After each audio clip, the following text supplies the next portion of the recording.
Try something. Right now. Picture the route from your front door to the nearest place you go regularly. A shop. A station. Somewhere you've been hundreds of times. Now describe it.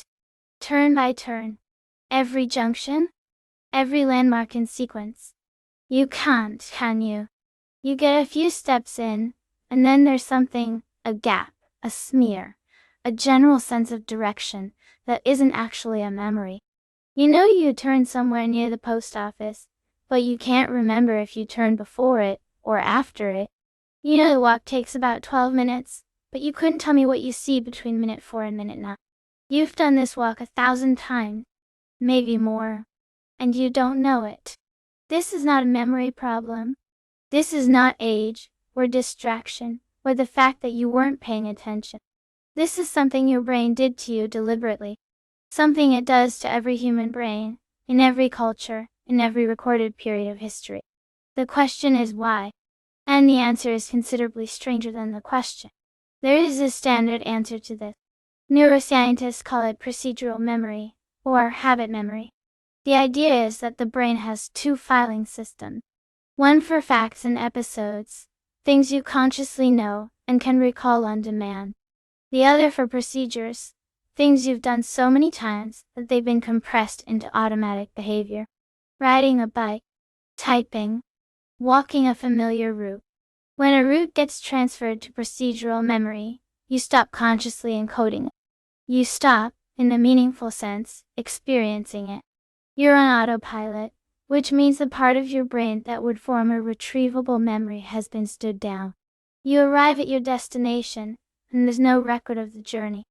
Not because nothing happened, because your brain decided it wasn't worth recording. This is the standard answer.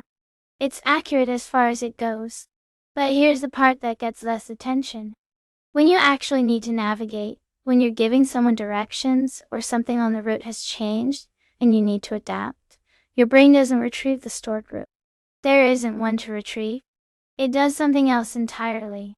It runs the procedure and reads out the steps in real time, like watching yourself do something in order to describe. You have to simulate walking the route in order to remember it, which means your memory of the route and the route itself are, in a very specific sense, the same thing. One cannot exist without the other. There's a condition called jamais vu, the inverse of déjà vu, where something you know perfectly well becomes, for a moment, completely unrecognizable.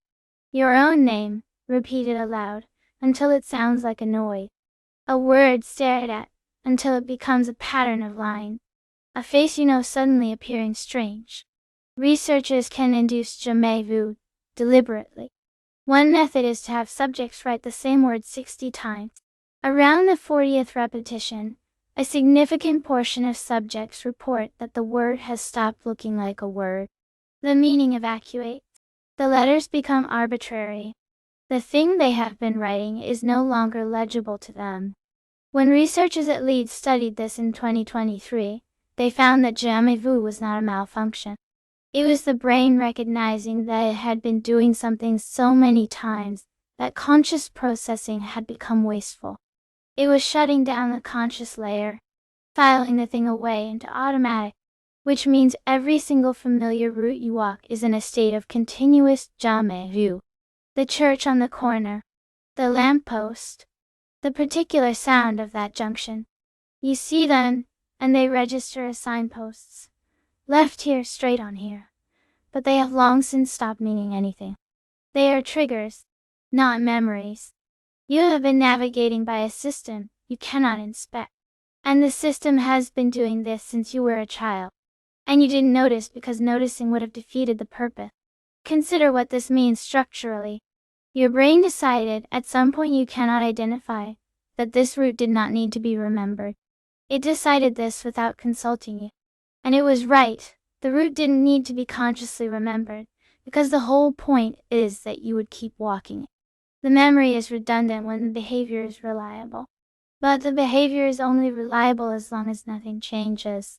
There's a documented phenomenon where a regular commuter, after their usual stop on the route is removed due to construction, will walk directly to the closed stop anyway.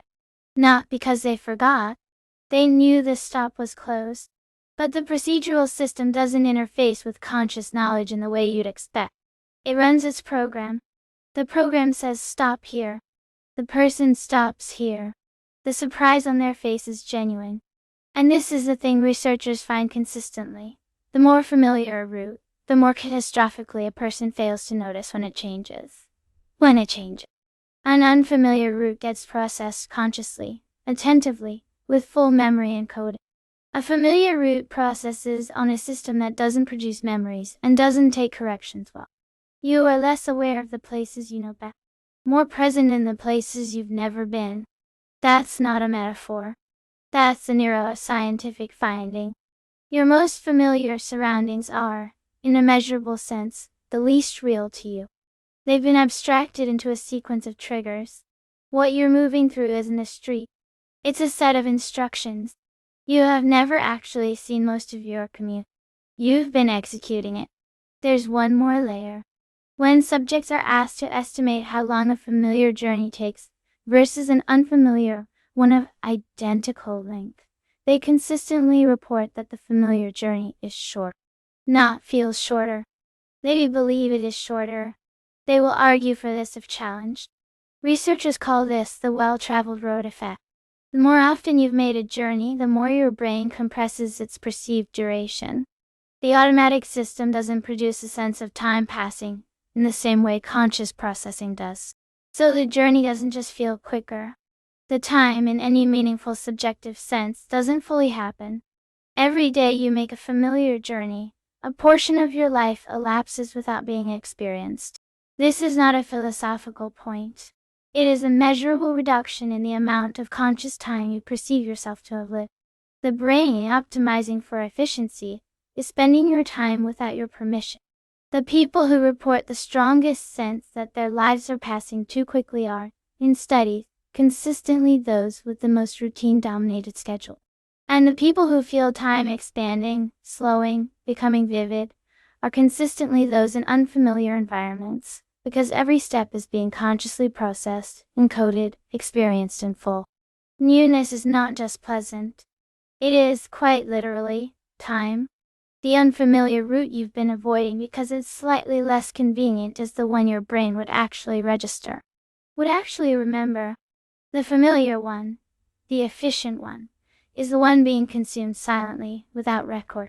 You have walked the same route home for years. You have very little to show for it. There's a route you'll walk tomorrow.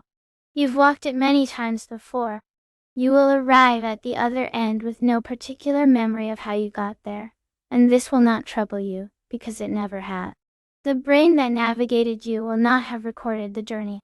The time it took will be shorter than the time that passed. The street you walk through will have registered as a sequence of instructions rather than a plate. The people and objects you passed will have been assessed for relevance, and, being familiar, will have been deemed irrelevant. You will have moved through the world without, in any measurable sense, having been in it. This is what efficiency looks like from the inside. This is the system working correctly. The brain that did this to you had good reason. It needed the resources for other things. It's worth asking what other things. The route will be there again the day after tomorrow.